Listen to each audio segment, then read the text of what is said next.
શ્રી કૃષ્ણાય નમઃ. સત્પુરુષોનું આચરણ આપણે ધ્યાને લઈ અને સત્પુરુષોના આચરણ કરેલા ધર્મને આપણે અનુસરણ કરવું જોઈએ.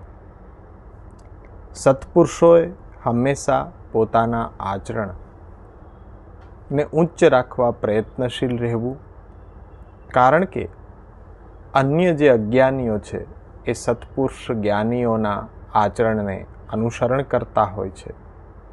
ભગવાન પણ શ્રીમદ્ ભગવદ્ ગીતાના 3 અધ્યાયના 21મા શ્લોકમાં આજ્ઞા કરે છે, યદ યદ આચરતિ શ્રેષ્ઠ તત્તદ દેવેતરો જનઃ સ યત પ્રમાણમ કુરુતે લોકસ્તદનુવર્તતે.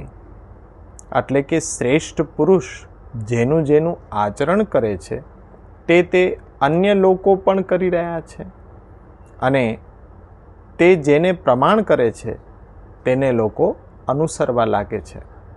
એટલે આપણે આપણા આચરણને શુદ્ધ બનાવવું, આપણું આચરણ શાસ્ત્ર જે આજ્ઞા કરે છે એ પ્રમાણે આપણી શક્તિ, સામર્થ્ય, દેશ, કાલ, પરિસ્થિતિને જોઈને અનુસરણ કરવું, પરંતુ અધર્મ, અન્યાય, પાપાચરણથી હંમેશા દૂર રહેવું.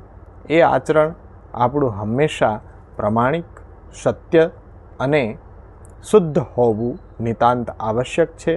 આપણા આચરણને આપણે જેટલું બની શકે એટલું શુદ્ધ, શાસ્ત્ર વિહિત કર્મો કરી અને શ્રેષ્ઠ બનાવીએ, અને આપણી સંસ્કૃતિનો ગર્વ આપણે લઈએ, એક કદમ આપણી સંસ્કૃતિ કી ઓર.